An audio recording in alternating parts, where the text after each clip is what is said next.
saudara yang terkasih di dalam Tuhan Yesus Kristus. Selamat datang di ibadah online Gereja Betel Indonesia Jemaat Kerajaan Allah, Jalan Abdul Rahman Saleh, nomor 52, Kestalan, Banjarsari, Surakarta. Kami sangat senang melayani saudara pada ibadah online ini. Jika tayangan ini memberkati saudara, jangan lupa klik subscribe, like, bagikan, dan komen, agar channel ini semakin berkembang dan memberkati banyak orang. Jika saudara ingin memberikan persembahan untuk pekerjaan Tuhan di gereja kami, saudara bisa mengirimkannya melalui nomor rekening BCA 7350046229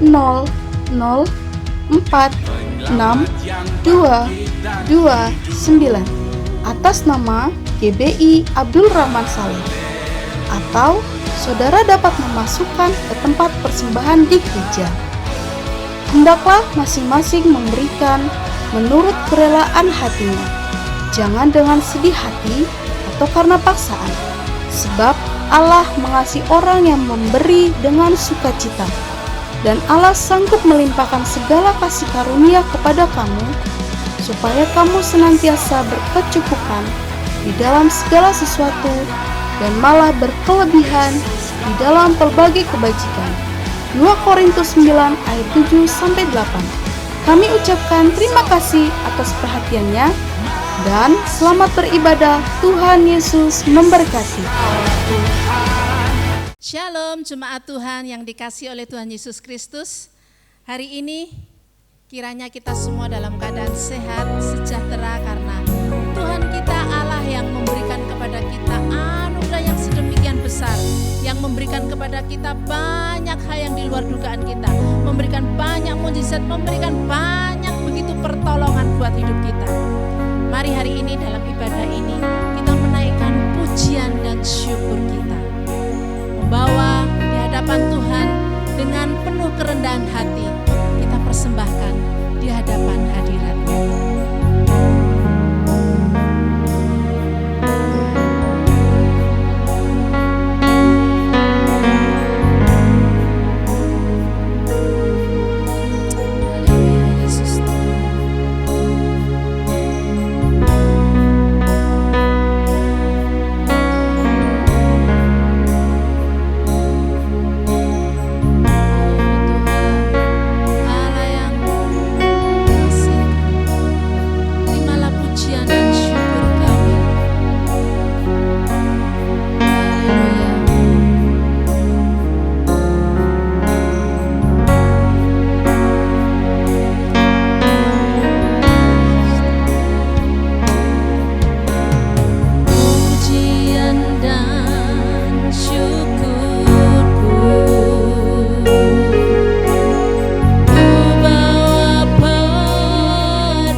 Dalam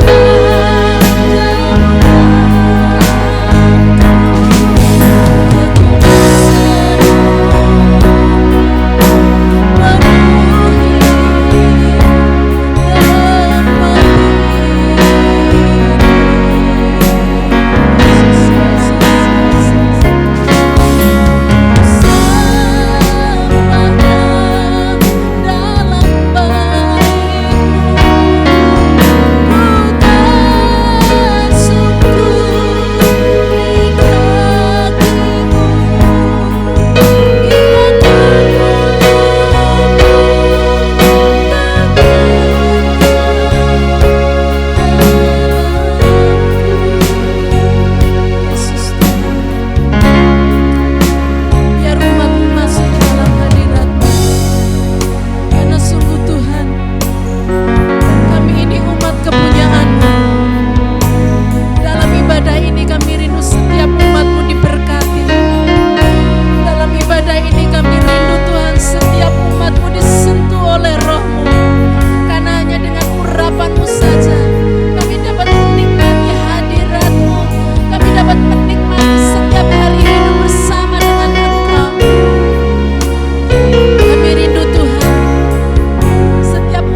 firman-Mu saja yang menuntun langkah kami di sepanjang hidup kami. Biar kemuliaan dan hormat hanya bagi nama-Mu saja. Rabi yang akan menyampaikan kebenaran firman-Mu, karena kami siap mendengarkan firman-Mu. Haleluya. Amin.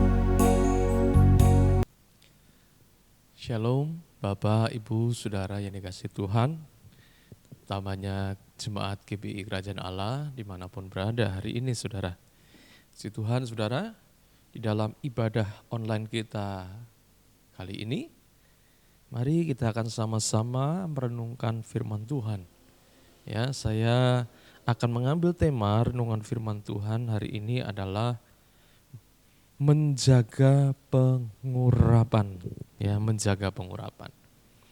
Ya, firman Tuhan terambil dari Kisah Para Rasul pasal yang ke-6 ayat 1 sampai ayat yang ke-8. Ya. Firman Tuhan berbunyi demikian. Ayat pertama, pada masa itu ketika jumlah murid makin bertambah, timbullah sungut-sungut di antara orang-orang Yahudi yang berbahasa Yunani terhadap orang-orang Ibrani. Karena pembagian kepada janda-janda mereka diabaikan dalam pelayanan sehari-hari. Berhubung dengan itu, ke-12 rasul itu memanggil semua murid berkumpul dan berkata, kami tidak merasa puas karena kami melalaikan firman Allah untuk melayani meja.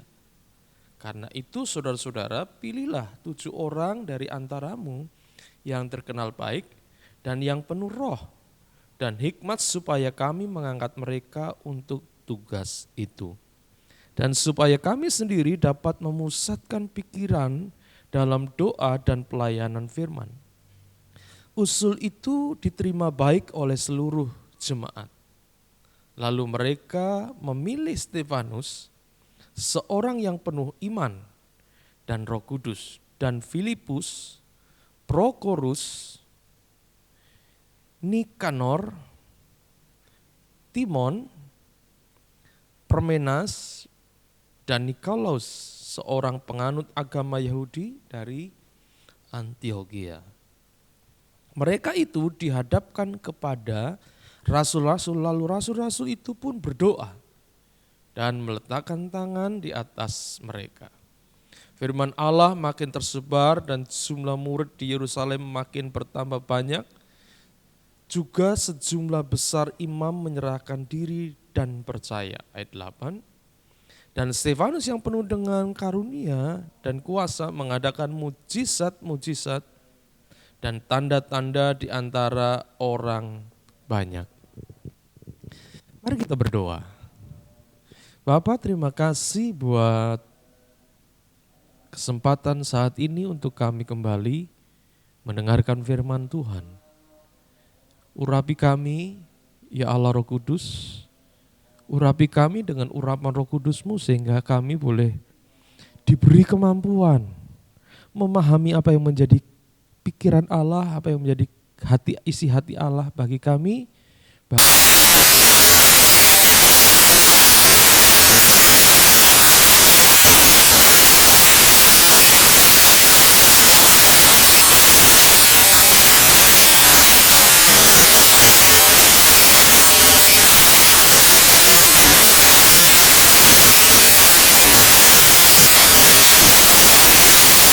Sukacita.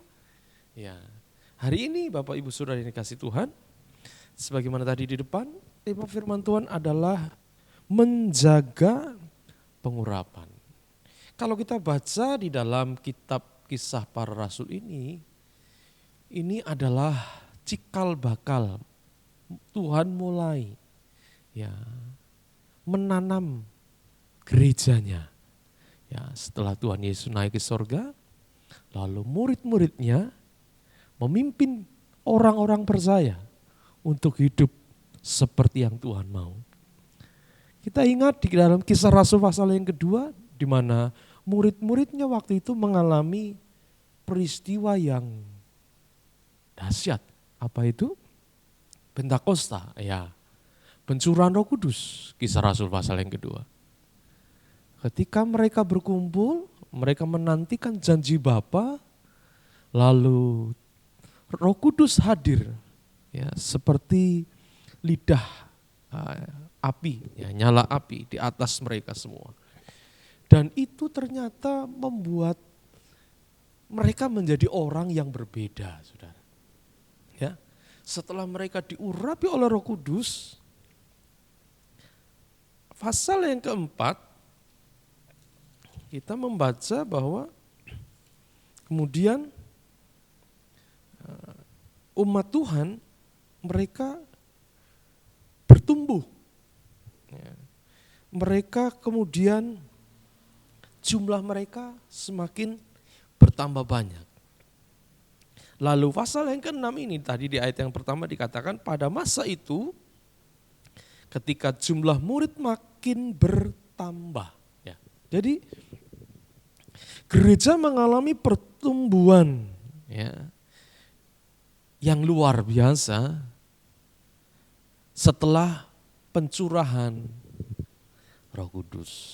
Jadi saat Roh Kudus hadir, saat Roh Kudus mengurapi seseorang, maka hidupnya akan mengalami increase, pertambahan, akan mengalami peningkatan dalam hidupnya. Jadi urapan Roh Kudus akan selalu membawa kebaikan dalam hidup seseorang. Akan selalu membuat seseorang mengalami perubahan kepada kebaikan. Gereja bertumbuh. Orang-orang di dalamnya bertumbuh. Iman mereka bertumbuh. Kasih mereka kepada Allah bertumbuh. Kasih mereka kepada sesama. Mereka disukai oleh semakin banyak orang. Tapi saudara, kemudian ketika pengurapan hadir, gereja bertumbuh, apakah gereja akan terus menjadi gereja yang fine-fine saja atau baik-baik saja? Ternyata tidak, saudara. Di pasal yang 6 ini, ayat yang pertama dikatakan kemudian, pada masa itu ketika jumlah murid makin bertambah, timbullah sungut-sungut di antara orang-orang Yahudi yang berbahasa Yunani terhadap orang-orang Ibrani. Karena pembagian kepada janda-janda mereka diabaikan dalam pelayanan sehari-hari. Disertai Roh Kudus bukan berarti tanpa persoalan. Ketika hidup kita mengalami persoalan bukan juga berarti bahwa tidak ada Roh Kudus atau Roh Kudus berhenti bekerja. Karena ketika seseorang diurapi Roh Kudus, ketika seorang menerima pengurapan dari Roh Kudus senantiasa akan membawa orang itu kepada tujuan Roh Kudus, bukan tujuan orang itu, saudara. Jadi ketika Roh Kudus mengurapi saya dan saudara, sebetulnya Roh Kudus akan membawa kita kepada level yang lebih lagi menurut Dia di dalam rencananya. Ingat ketika Tuhan Yesus selesai Dia dibaptis, Roh Kudus hadir, lalu dikatakan Roh Allah membawa Yesus ke padang gurun untuk dicobai. Kadangkala memang, bukan kadangkala. Ya. Semakin seseorang disertai Roh Kudus, dia harus semakin siap atau harus semakin sadar bahwa dia harus mau untuk dipersiapkan menurut maunya Roh Kudus, bukan menurut mau kita. Karena ketika Roh Kudus mengurapi, Roh Kudus ingin memperbesar kapasitas dalam kehidupan orang-orang yang diurapinya. Memang kadangkala ada yang berhasil, ada yang hancur, saudara. Ketika Roh Kudus membawa seseorang untuk diperbesar kapasitasnya, menurut kehendak Roh Kudus, ada yang berhasil, ada yang tidak. Mengapa? Contoh, saudara. Seorang yang bernama Saul. Di dalam 1 Samuel 10 ayat yang pertama, Saul adalah orang yang diurapi, ya, dipilih. Tuhan memberi pengurapan atas Saul untuk menjadi raja. Artinya tidak main-main. Bahkan ketika Saul mengejar-ngejar Daud, ya, mau membunuh, dan satu kali saat Daud punya kesempatan untuk membunuh Saul, Daud saja berkata, jangan mengusik orang yang diurapi. Saul orang yang diurapi Tuhan. Saul orang yang dipilih Tuhan. Tapi kemudian di dalam 1 Samuel 13 ayat 13 sampai 14 dinyatakan di situ Saul ditolak oleh Tuhan. Bahkan 1 Samuel 16 ayat 14 dituliskan bahwa Roh Kudus undur dari kehidupan Saul.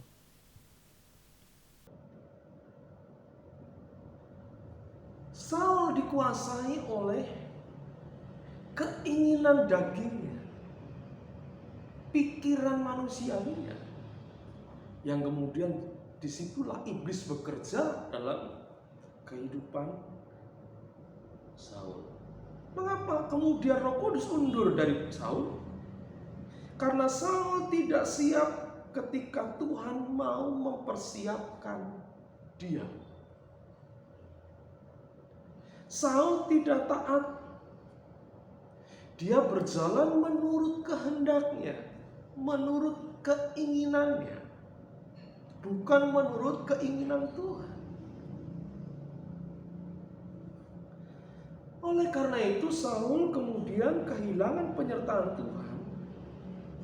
Maka ketika dia berperang dengan kekuatannya sendiri dan akhirnya dia mati binasa. Dia kehilangan pengurapan, dia kehilangan segalanya, bahkan dia binasa. Jadi ketika saudara dan saya diurapi oleh Tuhan, bukan berarti lalu kita bisa pakai pengurapan itu otomatis sampai selama-lamanya. Tidak. Anda dan saya perlu menjaga pengurapan itu. Kalau tidak, itu bisa diambil oleh Tuhan dari hidup kita.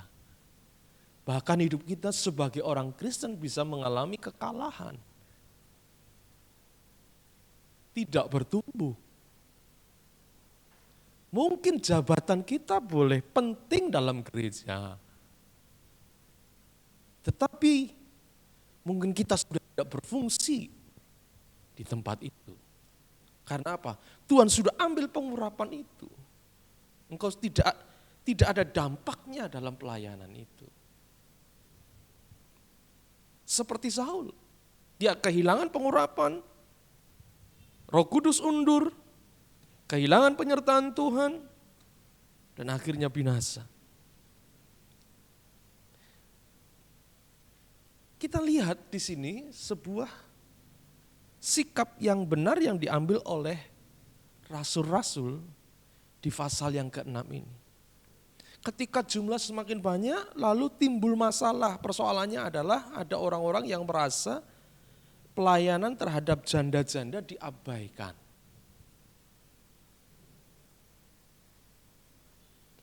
Lalu apa yang dilakukan oleh rasul-rasul? Rasul-rasul tidak membela diri, tapi perhatikan sini.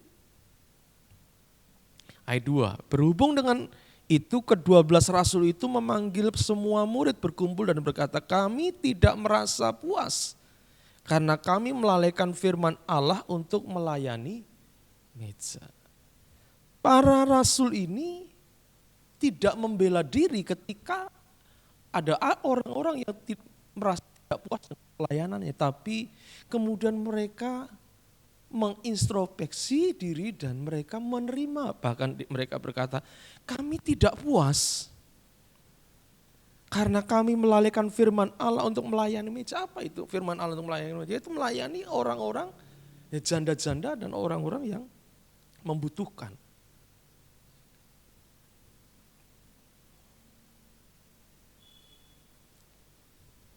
Jadi rasul-rasul mereka menjaga hati.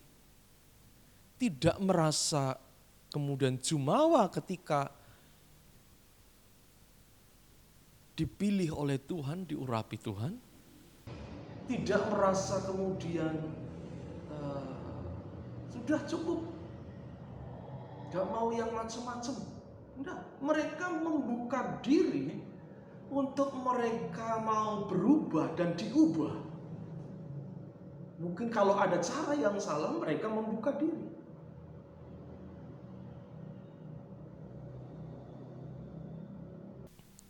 Kalau saudara baca ayat yang keempat, dikatakan demikian. Ayat yang ketiga, karena itu saudara-saudara pilihlah 7 orang dari antaramu yang terkenal baik dan yang penuh roh dan hikmat supaya kami mengangkat mereka untuk tugas itu dan supaya kami sendiri dapat memusatkan pikiran dalam doa dan pelayanan firman. Perhatikan, ini menarik, saudara. Mereka membuka diri, lalu mereka melihat apa yang harus mereka lakukan. Mereka harus pilih orang-orang yang memang dikhususkan untuk pelayanan itu. Karena rupanya mungkin jumlah semakin banyak, tidak mungkin semua bergantung kepada para rasul. Rasul membuka diri, kemudian rasul mulai memilih. Dan siapa yang dipilih? Yang dipilih adalah orang-orang yang dikatakan di situ terkenal baik, penuh roh, hikmat, ya, supaya mereka diangkat untuk tugas itu. Tujuannya apa? Ayat 4. Dan supaya kami sendiri dapat memusatkan pikiran dalam doa dan pelayanan firman. Dalam kesibukan yang mungkin semakin meningkat karena jumlah pelayanan yang semakin banyak, saudara, pada waktu itu para rasul, tentu mungkin setiap hari ya, orang datang kepada mereka, minta didoakan, minta dilayani oleh mereka. Justru mereka lalu tidak berhenti kepada pelayanan-pelayanan yang sifatnya fisik, sibuk. Mereka tidak terjebak kepada kesibukan rutinitas yang terjadi. Tapi apa yang dilakukan oleh mereka? Mereka pilih orang-orang yang penuh dengan Roh Kudus, berhikmat, ya, terkenal baik. Ini penting, saudara, karena untuk mengerjakan pekerjaan Tuhan, untuk mengerjakan, untuk melakukan kehendak Tuhan, diperlukan orang yang mau membuka hati untuk Roh Kudus. Tanpa pengurapan Roh Kudus kita tidak mampu untuk melakukan kehendak Tuhan. Siapapun kita, ibu rumah tangga, engkau sebagai kepala rumah tangga, enggak akan bisa membawa anak-anak saudara dalam jalan yang tepat, yang benar hanya dengan hikmat kita. Kita perlu Roh Kudus. Bukan hanya itu, para rasul memilih orang-orang yang penuh Roh Kudus, kemudian mereka punya tujuan supaya apa? Supaya mereka memiliki waktu semakin banyak untuk berdoa dan pelayanan firman.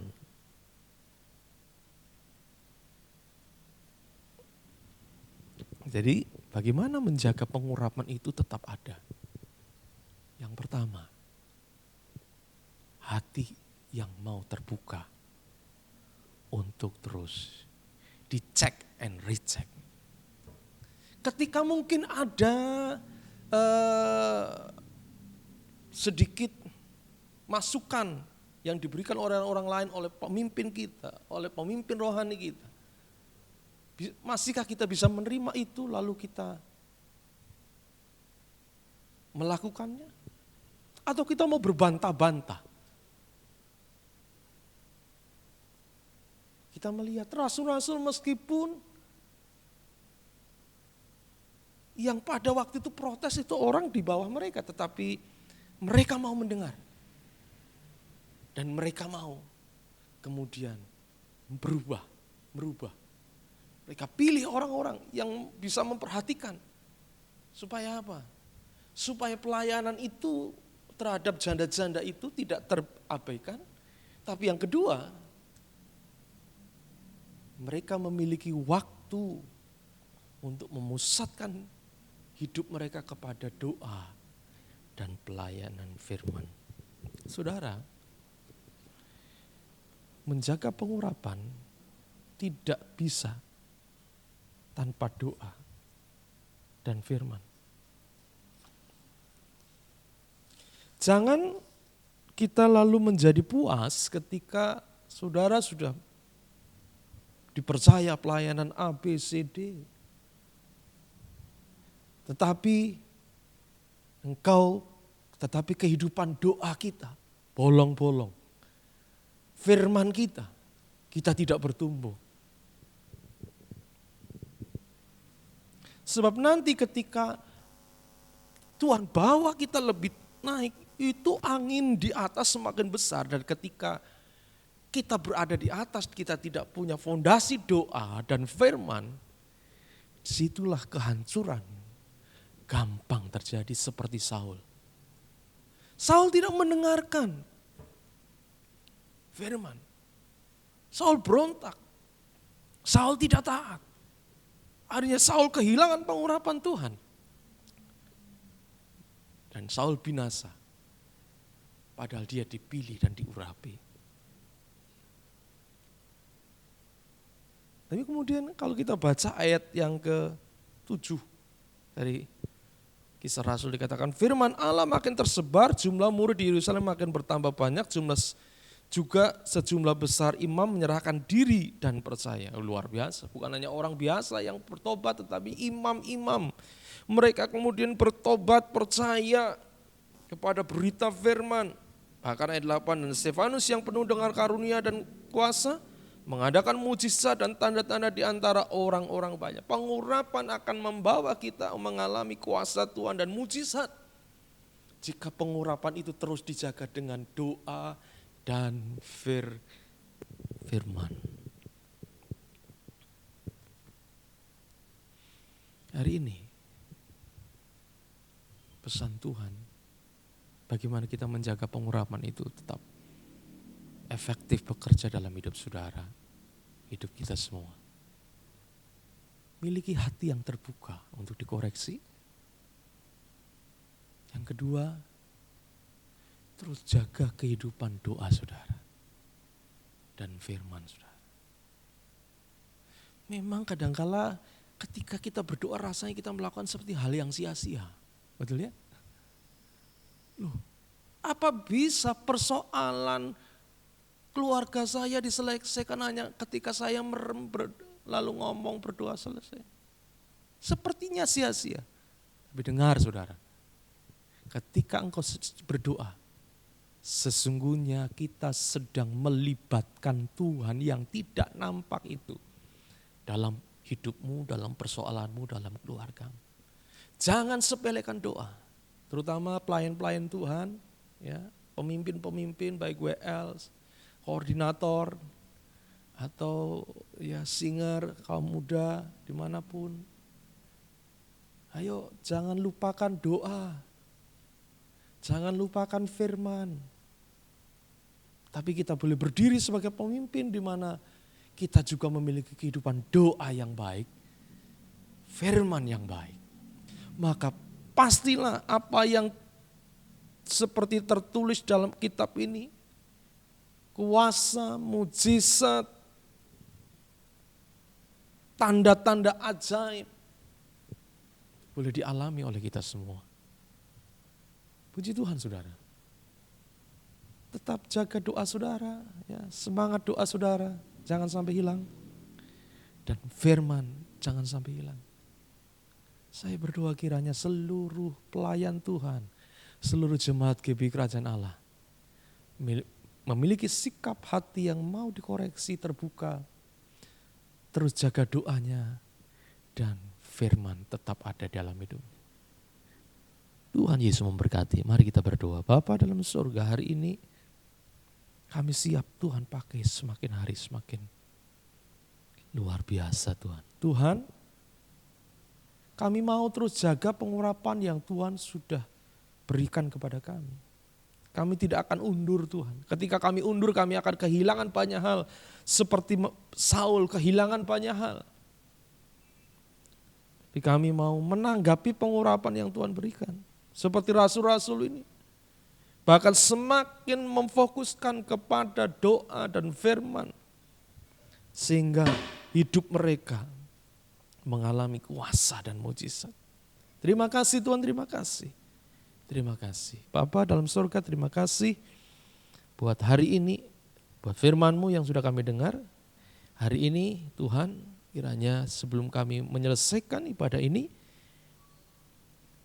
kiranya hari ini Tuhan memberkati setiap umat Tuhan, dimanapun mereka berada. Kekasih-kekasih Tuhan, terimalah berkat Tuhan, diberkatilah oleh Tuhan, diberkatilah pekerjaan-Mu oleh Tuhan, diberkatilah kesehatan-Mu oleh Tuhan, diberkatilah pertumbuhan iman dan kesaksian-Mu oleh Tuhan, diberkatilah masa depan-Mu oleh Tuhan. Berkat daripada Allah Bapa, cinta kasih dari Tuhan Yesus, serta kuasa Roh Kudus menyertai hidupmu dari mulai sekarang sampai Maranatha. Tuhan datang yang kedua kali dalam nama Tuhan Yesus. Haleluya. Amin.